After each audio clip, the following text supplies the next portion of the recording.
은혜로우신 주 여호와 우리 아버지 하나님, 이렇게 어수선한 세대를 살지만은 어제 우리는 거룩히 주의를 지킬 수 있도록 우리에게 평화와 자유와 건강과 그리고 거룩한 성전과 성도의 교제 주신 하나님께 감사와 찬송과 영광을 돌리옵나이다.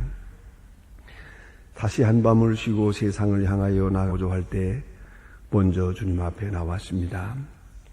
이렇게 시간마다 나올 수 있고 또 기도할 수 있도록, 그리고 하나님의 말씀을 들을 수 있도록 항상 신령한 은혜를 넘치게 허락해 주신 하나님께 진심으로 감사하옵나이다. 하나님 아버지, 우리가 다 건강한 사람이 아니오나 이렇게 하나님 앞에 나옴으로써 필요한 건강을 넉넉히 허락해 주신 것을 감사합니다. 우리가 다 확실한 믿음에 살지 못하고 때때로 넘어지고 약해지지만은, 그러나 신은혜 가운데서 믿음 생활할 수 있게 믿음 위에 믿음을 더해 주신 하나님 진심으로 감사하옵나이다.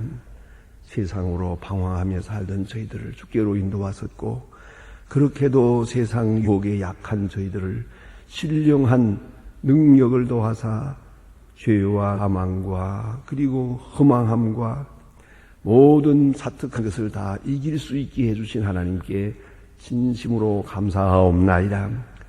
특별히 게을러지기 쉬운 저희들입니다마는 오늘도 이렇게 불현하여 새벽 미명에 주의 거룩한 규례를 따라 주의 성전에서 예배하게 하시오니 진심으로 감사합니다. 주여, 원하옵는 것은 우리의 심령을 구보살피시사 우리 중심에 있는 소원을 들어주시옵소서. 비밀한 소원까지도 다 들어서 지각에 넘도록 응답해 주시기를 기도하옵나이다.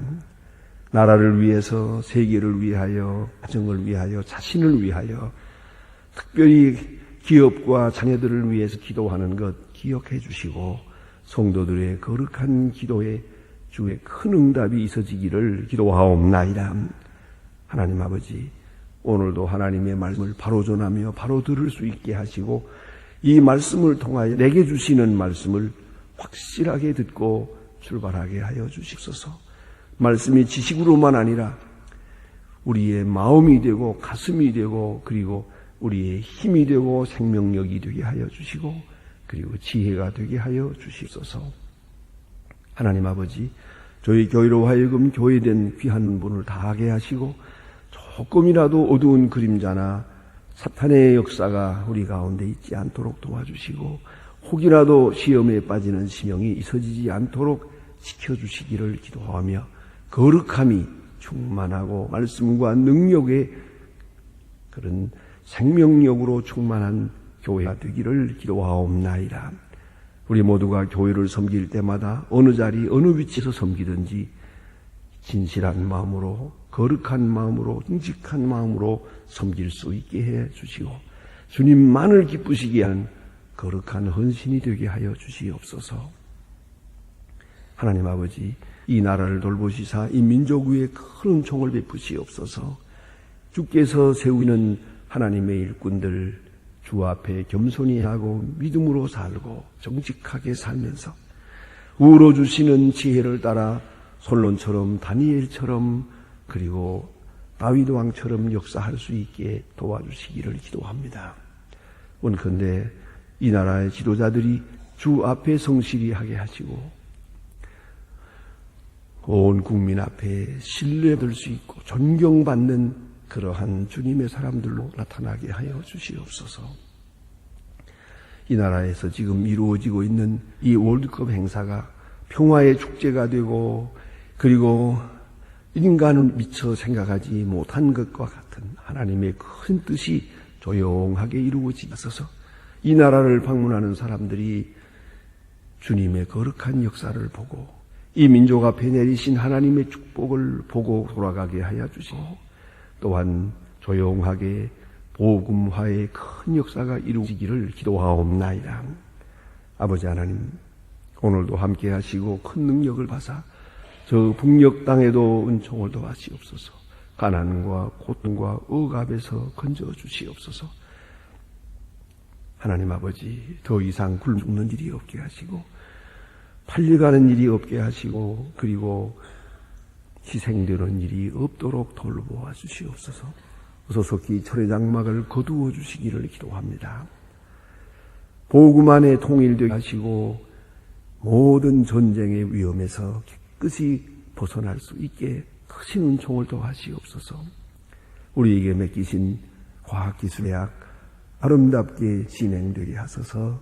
이 일로 인하여 하나님께 영광이 될 뿐더러 조용하게 복음의 문을 열 수 있게 해주시기 바라며, 또한 우리는 가진 것이 없사오나 우리의 힘과 능력과 재산을 다해서 이 주께서 우리에게 맡기신 일을 잘 감당하게 돌보시옵시고 은총을 베푸시옵소서. 고아들을 먹이는 일이나 병원을 짓는 일이나 모든 일들이 주 은혜 가운데서 진행되어질 수 있기를 기도합니다. 아버지 하나님, 지하에서 부짓는 성도들의 간절한 기도를 물리치지 마시고 이제는 응답하여 주시옵소서. 오늘도 해외에 있든지 여행에 있든지 군문에 나가 있는 젊은이들이나 그리고 공부하는 자녀들, 특별히 병중에 있는 분들이 많사오니 하나님 주만을 기하고 있습니다. 병석을 방문해 주시고 위로하시고 힘주시옵소서.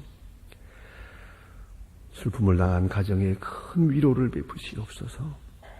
이 하루가 복되게 하시고 좋은 소식을 들으며 살고 좋은 소식을 전할 수 있게 하시고 밝은 미래를 바라보며 주를 찬양하고 주의 사랑을 간증하며 사는 이 하루가 되게 하여 주시옵소서.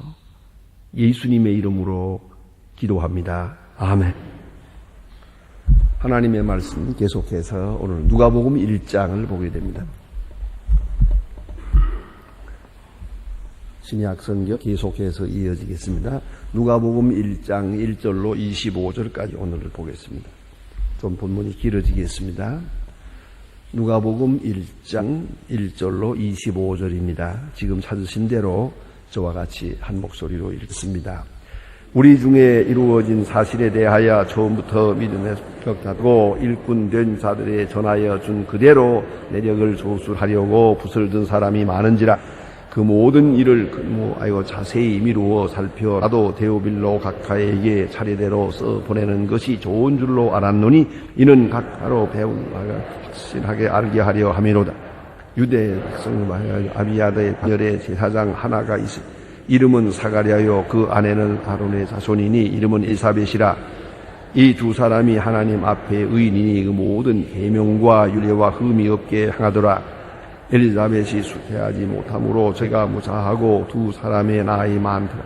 마침 사가랴의 그 반열의 차례대로 제사장의 직무를 하나님 앞에 행할세 제사장 전례를 따라 제비를 뽑아 왜 성소에 들어가 분향하고 모든 백성은 그 분향한 시간에 맞게 서서 기도하더니 주의 사자가 저희에게 나타나고 향단 우편에 선지라. 사가랴가 보고 놀라며 무서워하니 천사가 일러 가라되 사가랴여 무서워 말라. 내 간구함이 들린지라. 내 아내 엘리사벳이 네게 아들을 낳아주리니 그 이름은 요한이라 하라. 너도 기뻐하고 즐거워할 것이고 많은 사람도 그 남은 일은 기뻐하리. 이는 저가 주 앞에서 큰 자가 되며 포도주나 소주를 마시지 아니하며 모태로부터 성령의 충만함을 입어 이스라엘의 자손의 곧 저희에게 하나님께로 많이 오게 하셨습니다. 저희가 또 상간사에게 심령과 능력으로 그 앞에서 나아가 아미아다의 마음을 자식에게 의인에게 스슬기에 돌아오게 하고 주를 위하여 세운 백성을 예비하리라. 사가랴가 전사에게 이르되 내가 이것을 어떻게 알리요? 내가 늙고 아내도 나이 많으니이다. 전사가 대답하여 가라되 너는 하나님 앞에 섰는 가브리엘이라. 이 좋은 소식을 너희에게 말하라고 보내심을 입었노라. 보라 이에서 날에 내가 소리가 되어 너희 말을 못하리니 이는 내 말을 네가 믿지 아니하며니와 때가 이르면 말이 이루어지리라 하더라. 백성이 사가랴를 기다리며 성소에 들어가시 체함을 보고 기여기더니 나아가서 저희에게 말하여 못한 백성이들이 성소 안에서 이상함을 본 줄 알았더라. 그가 형통하고 뜻을 표시하여 그냥 벙어리로 있더니 그 직무의 날이 다 되매 집으로 돌아가니라. 아멘. 거기까지만 보십시다. 네. 오늘 여기 주신 말씀 가운데 누가복음의 시작이 여기 기록되어 있습니다. 우리가 하나 알 것은 누가복음과 사도행전은 같은 누가가 쓴 것입니다. 그리고 누가는 특별히 의사라는 것을 좀 생각해야 됩니다. 그래서 의사이기 때문에 사람들에 대해서 좀 특별히 좀 관심이 많고 또 인간관계도 좀 넓었던 것 같습니다. 그리고 특별히 예루살렘에 있는 많은 그 귀족들과도 친분이 있었던 것 같습니다. 그리고 누가에 대해서는 우리가 뺄 수 없는 이야기가 하나 있습니다. 그런 의사이면서 사도 바울을 위해서 한평생을 살았습니다. 그래서 바울에게는 아주 고치기 어려운 난치병이 있었던 것 같은데, 그러나 예수님께서는 그 병을 고쳐주지 아니하시고 그대로 두고, 그리고 누가라고 하는 의사를 동반하게 해 주었습니다. 병은 그대로 있고 하나님의 일은 지장이 없도록 그러한 그 오한 긴장관계 속에서 사도 바울로 하여금 하나님의 일을 한평생 하도록 했습니다. 그러나 그는 병들어 죽지 않았습니다. 결국은 로마 감옥에서 인교하게 됩니다. 거기까지 항상 병자로 살았습니다. 그런데 지장 없도록 의사를 동반하게 해주었습니다. 그래서 이미 여러분 보았습니다마는 디모데후서 4장에 보면은 그런 말씀을 해요. 누구도 어디로 가고 누구는 보냈고 다 이렇게 해. 누가만 나와 함께 있느니라. 로마 감옥에도 누가는 같이 있었습니다. 그렇게 충실한 한평생을 주님께 바친 주의 사람입니다. 그런데 그는 사도 바울을 쫓아다니면서 모든 행사를 보고 그 사도행전을 기록합니다. 그러나 그 이전에 누가복음을 기록합니다. 그가 듣고 보고 만나고 경험한 그 사실을 모아서 데오빌로 각하에게 예수의 일생에 대하여 또 복음 사역에 대해서 그런 이 글을 써 보내게 됩니다. 누가복음은 아주 중요한 것이고요. 특별히 자세히 읽으면은 충분히 알 수 있습니다. 이미 마가복음이 있었습니다. 마가복음을 다 읽고 그와 같은 형태로 보충적 의미를 가지고 이렇게 누가복음을 기록하게 됩니다. 그러니까 다른 사람도 기록했고 나도 저술하려고 한다. 그래서 자기가 경험한 것과 또 자기가 확실하게 들은 바를 모아서 예수님에 대해서 써서 데오빌로 각하에게 보내고, 그래서 그 데오빌로 각하로 하여금 배운 바의 확실함을 알게 하기 위해서, 이미 알고 있지만 더 확실하게 알게 하기 위해서 이 복음서를 기록한다. 그렇게 목적을 설명하고 있습니다. 데오빌로 각하가 실제 인물이냐 하는 것은 아무도 모릅니다. 그러나 분명한 것은 데오스란 말은 하나님이란 말이고 필로란 말은 사랑이란 말입니다. 데오필로라고 하면 하나님을 사랑하는 사람, 그런 뜻도 됩니다. 그러나 이 각하라는 말이 있기에 어떤 대상을 놓고 데오빌로라고 하는 대상을 위해서 이렇게 운명적인 그런 의미로 기록하게 됩니다. 이 복음서가 이렇게 기록된 이유는 많은 오해가 있기 때문입니다.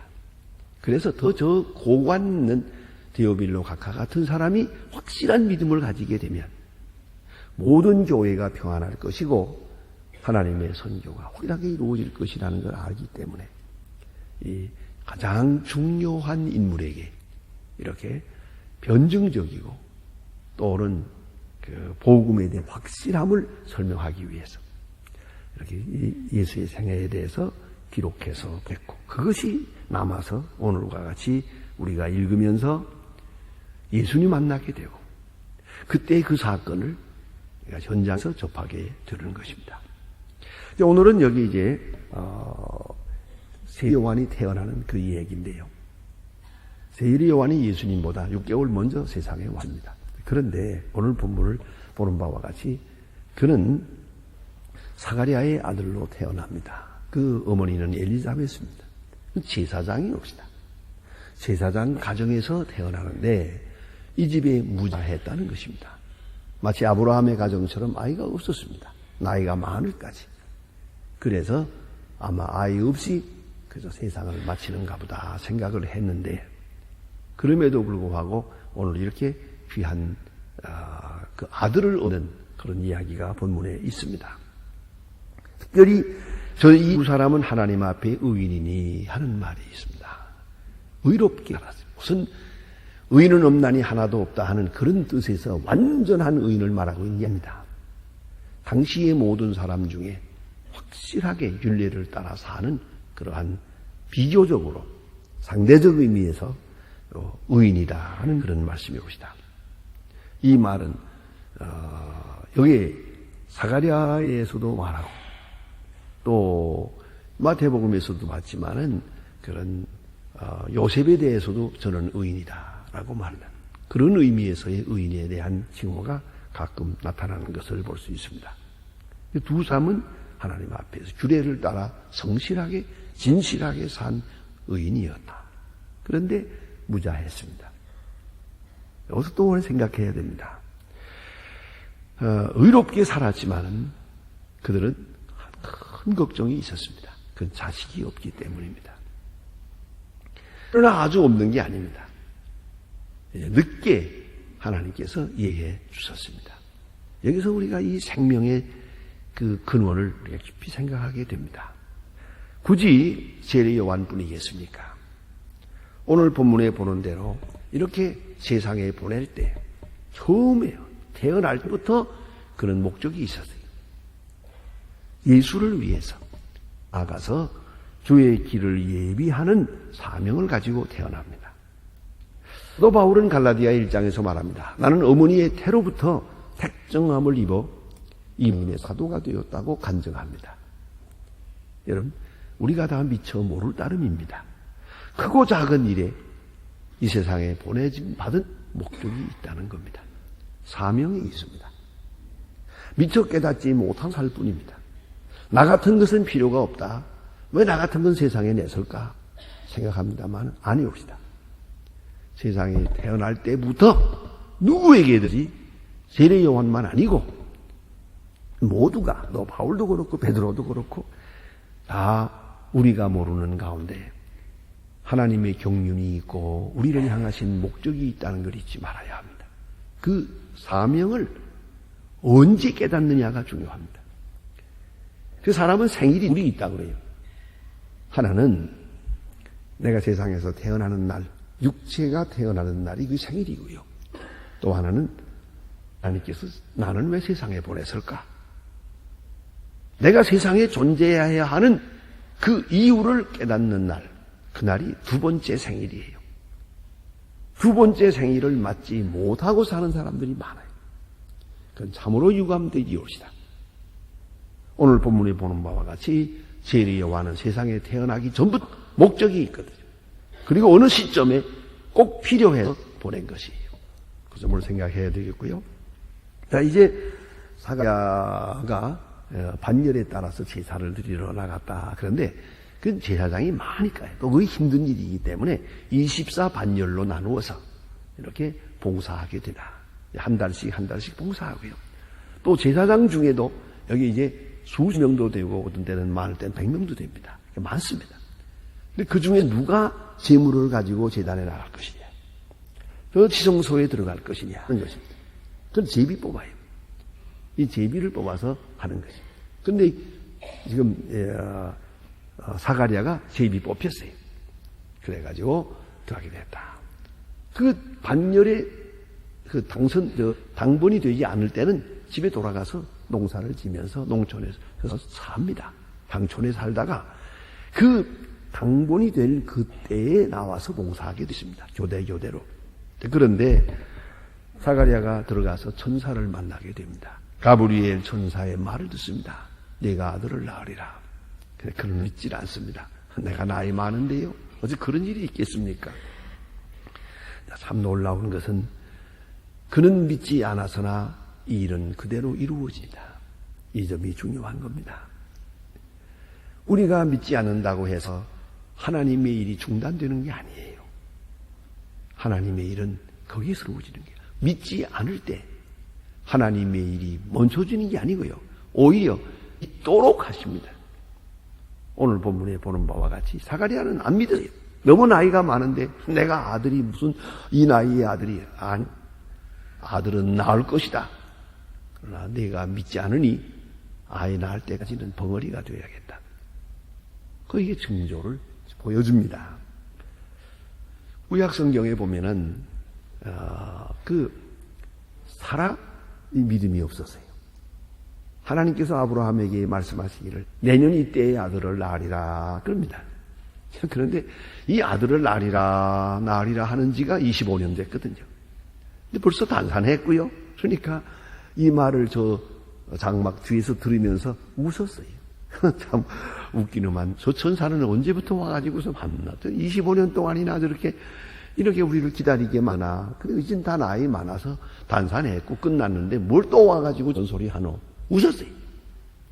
그럴 때 천사가 말하기를 네 아내가 왜 웃느냐? 사라가 너무 겁이 나가지고 안 웃었습니다. 천사가 하는 말입니다. 웃었느니라 그러잖아요. 나 그 말이 너무 그렇게 아름답고 귀하고 은혜되는 말씀이야. 웃었느니라. 아주 그 유머가 있어요. 이게 웃었을 거다. 그래, 웃을만하다. 그러나 아들 낳을 것이다. 그래요.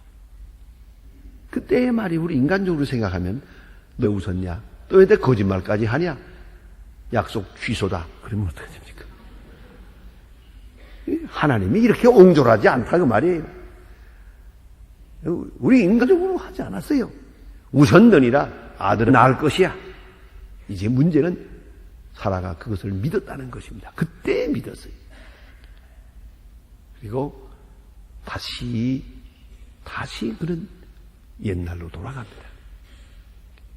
다시 한 여인으로 돌아갑니다. 그래서 아들을 낳게 됩니다. 오늘 본문에도 보니까 이 사가랴가 안 믿었어요. 그러나 하나님의 말씀은 그대로 관철됩니다. 낳을 것이다. 근데 네가 안 믿기 때문에 그 증거로 잠시 벙어리가 되어야겠다. 이렇게 말씀합니다. 대단히 중요한 복음적 의미가 있는 말씀이라고 생각합니다. 이렇게 해서 이제 세례 요한이 세상에 태어납니다.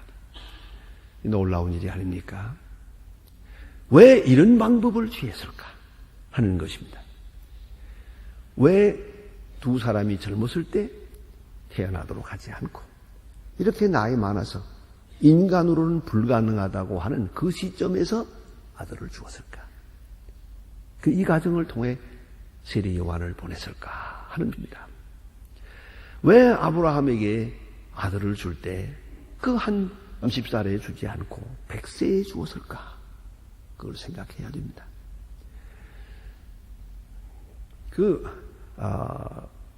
기드온의 군사를 것 같으면 그 사사기의 기드온의 군사를 모집할 때 된 이야기도 보면 그렇습니다. 너 미디안과 가서 싸우라. 군사를 모집하라. 그러니까 10,000명이 모였어요. 그런데 많다. 줄여라 그랬죠. 줄였어요. 또 줄였어요. 마지막에 300명 남았어요. 10,000명 가지고 싸워도 이길 승산이 없는데 왜 300명을 만드냐 이 말이. 기드온이 기가 찬 거죠. 어찌하여 이렇게 하신가? 미디안 군사는 한 10만 명인데 10,000명 가지고도 안 되겠는데 어떻게 해서 이걸 3만 명을 10,000명으로 10,000명을 300명으로 이렇게 하십니까? 이에 대한 하나님의 대답은 이렇습니다. 너희가 아는 군사를 가지고 나가서 이기면 이건 아예 이기도록 되어 있는 거니까 자 시나리오가 이기도록 되어 있는 거거든요. 많은 군사를 가지고 나가서 이기면 우리가 이겼다. 우리 힘으로 이겼다 할 거 아니냐 말이에요. 그 옛날 사울 왕처럼 기념비 세울 거란 말이에요. 그건 인간적으로 자기들이 했다고 자랑하게 되고 하나님의 능력은 까맣게 잊어버리고 그러나 300명을 데리고 나가서 싸워서 이기면 어떻게 되나요? 그러면은 이것은 하나님의 역사다. 이것은 100% 하나님의 역사다라고 생각하게 된다는 것이지요. 30살의 아들을 낳았으면 하나님께서 말씀했더라도 그거 날 때 됐으니까 낳지 그러겠죠. 100세가 넘어서 나니까 꼼짝 못하고 이건 하나님이 주신 것이다. 하나님의 역사라고 인정을 합니다. 믿게 됩니다. 오늘도 하나님께서 세례 요한을 사가랴의 가정을 통해 이 땅에 보내십니다. 방법도 많겠지만은 왜 하필이면 이 두 사람 나이 많을 때까지 두어가지고 그 자식을 평생 기다리게 했다가 이 늦은 나이에 주셨을까? 인간 궁극에서 주님은 우리를 만나신다는 거예요. 우리는 좀 여유 있게 모든 일이 다 이루어졌으면 좋겠는데 그렇지 않아요. 그러면 하나님의 일답지 않습니다. 가끔 저는 이 목회하면서 어려운 일들을 만날 때가 있어요. 그런데 하나님 좀 여유 있게 미리 좀 해결해 주면 좋겠는데 안 그래요. 꼭 끝에 가서 이제는 다 잘못되는가 보다 하면 그때 가서 하나님은 해결을 해 주세요. 그것에 익숙해져서 나는 아예 걱정을 안 해요. 나는 이렇게 하다가 이제 하나님이 하시고자 하시는 일이니까 반드시 이룰 것이다. 그야말로 합동하여 선을 이루어 하실 것이다. 그런데 언제냐? 우리 인간의 생각으로 얘는 불가능하다 하는 그 지경, 궁극적인 그 궁극 한계에 딱 서야 풀어주신다. 왜요? 이것이 하나님의 일답다는 것이. 그러니까 하나님께만 영광을 돌리고 하나님의 역사라는 것을 온전하게 인정하게 되는 것이죠. 오늘 사가랴가 믿음이 없었어요. 어찌 이 나이에 아이가 있겠습니까? 그러나 오늘 성경은 말합니다. 네가 믿지 않아도 이 이루고자 하시는 일은 반드시 이룰 것이다. 이제부터 믿음을 가져라. 지금은 믿지 못했지만 이제 믿음을 가져라. 그리고 이 일은 반드시 이루어질 것이다. 적극적이고 아주 창조적인 주의 섭리가 여기에 나타나 있습니다. 기도하십시다.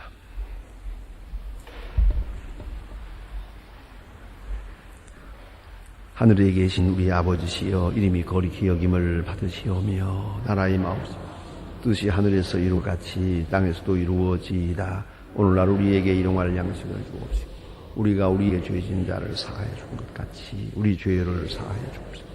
우리를 시험 들게 하지 마옵시고 다만 악에서 구하옵소서. 나라와 권세와 영광이 아버지께 영원히 있사옵나이다. 아멘.